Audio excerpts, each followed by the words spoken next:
What is up, guys? DZ here, and my friend Austin Hurth got 23rd at the Garden City Regional with a deck that we just featured on the channel, which is Scourge, Fluffal, Burning Abyss. His losses. What were your losses? One Burning Abyss in the first round. I definitely could have beaten him. I just misplayed, and then I didn't draw the greatest hand round one because this deck's really consistent. And then I lost to Dracopals round like 6 maybe. He flipped to Vanity's Emptiness game 3 and that was it. I couldn't do anything. And then what else did you play against? The BA, 2 Dracopals, 1 monarch, 4 Kozmo. That's not 9. Oh, I played against 1 Magician Dracopal variant. Okay, well, this deck's a little bit different from when I profiled, so let's take a look at what you played. Alright, so there's a standard good BA monsters, 3 Skarm, 2 Seer, 1 Graph. And then we play a bunch of 1-of BAs just to special summon them. So, Libic, Dragig, Farfar's effect does come up, and then Rubik obviously make Virgil all the time. 2 Fiendish Rhinos, 3 Clogs, because you're basically just trying to turbo turn 1.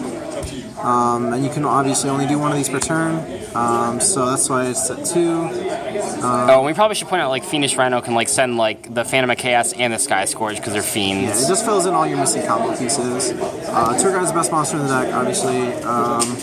And then here's the good stuff right here. 3 Phantom of Chaos. Okay, so what do these do? Explain it to people. So this card's effect, first of all, summoning condition. You special summon it by banishing 3 Dark Fiends and 1 Light Fairy. And then it can be normal summoner set, and then its effect is that you pay 1,000, and it sends all cards that both players have to the graveyard, and then you draw a card. So it basically sets you 1 card ahead of them. Except in this deck, you're obviously doing it when you have Dante's and BA monsters, so you're plussing a lot more than them, whereas most of the time, except for round 1, all their cards just go to the grave and they don't get anything. Phantom of Chaos obviously copies that, so shit. You open it more often, and then, so that's that combo. So we're also playing the Speedroids. These are really good because they just let you make more rank 3s without using your normal summon, because a lot of times they'll use that for the Phantom of Chaos. Yeah, this card's amazing. It bricked a little bit, but I'd still play it again. Then we're also playing Fluffal Engine to draw all these combo pieces. So there's the Edge of Sabers. It's searchable. It comes up sometimes to stack Burning Abyss monsters with its effect. And then Wings and Bear, and then the Bears obviously get the toy vendors. These cards are just really... explain how this works for the people that don't know. So this card's effect, you can discard it, and then it sets the toy vendor to your field. And then you can discard this, and essentially just mill a card. If you hit a Fluffal monster, it summons it. That didn't happen once. And then this card is silly. You can banish this with another Fluffal from your grave, and then you draw a card. And then if you have Toy Vendor when you do that, you can destroy this and then draw a second card. So that's already pretty good. And then whenever this goes to the grave in any way, it's just like the BA monsters. You have to search a Fluffal card, so it just sets up the combo for next turn. Oh yeah, these are both once per turn effects, by the way. But yeah, it's just really, really good. It helps you dig for everything you need. 31 monsters and 9 spells. These are the last 3 spells. Monster Reincarnation. So obviously if you mill the Phantom of Chaos or the Scourge, you can just add it right back. You can do some neat things with the BA monsters too. And then the other 3 spells, Dark Eruption was kind of like a 4th Monster Reincarnation, kind of.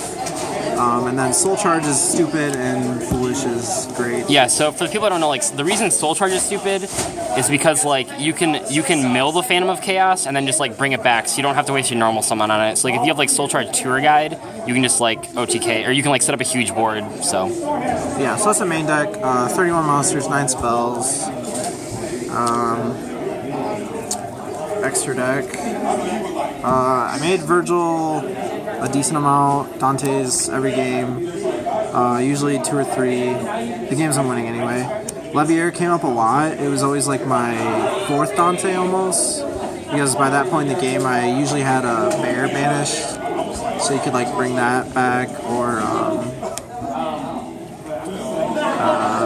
if your opponent banishes your BAs. I'm not really playing anything that banishes them, but that didn't really come up. Mech Equipped I made a few times. This card's really good. It's like your only defensive rank 3 if you put like a Farfa under it. F-Zero I made like 2 or 3 times against Kozmos. It was great every time.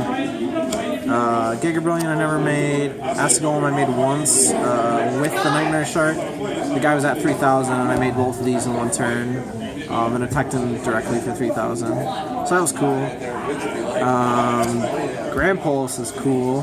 This kind of replaces your Alucard because it hits face up and face down, spawn traps. So this card's really good, it helps you push through, along with this card. This card's crazy. You can't bring anything back in this deck, but it's still just a Scrap Dragon. It's so good, it just helps you push through stuff. And then Donards, I think the most I ever made was 2. It does come up quite a bit when you, if you send a Seer, when you resolve the Sky Scourge, it'll bring back a Dante, and then this is obviously bigger than Dante, so it puts him on a tighter clock for drawing it out. So that was the extra deck. I thought it was pretty good.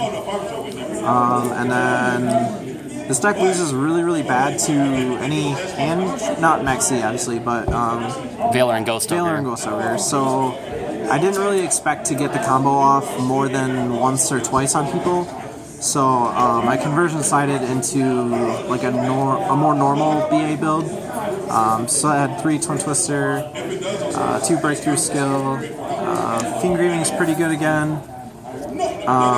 Pendulums are playing a lot more monsters that go to the graveyard, especially the Dark build. It's good against Mermaid, it's good against Monarchs.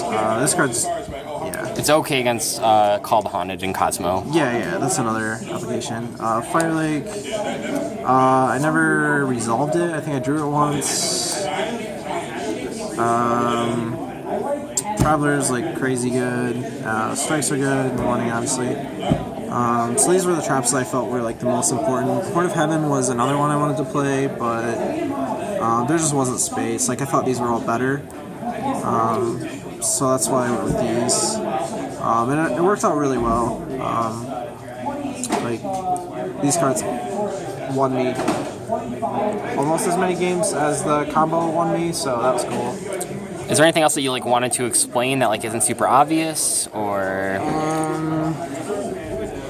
I don't know. It's so situational. Like it's hard to explain it without like every hand's different. You just kind of have to play it how it draws. But yeah, it was really fun. It's not super consistent, but consistent enough to go X2 at a regional. So that was cool. Yep. Yeah. Thanks. Congrats on your another invite, I guess. Yeah. Thanks.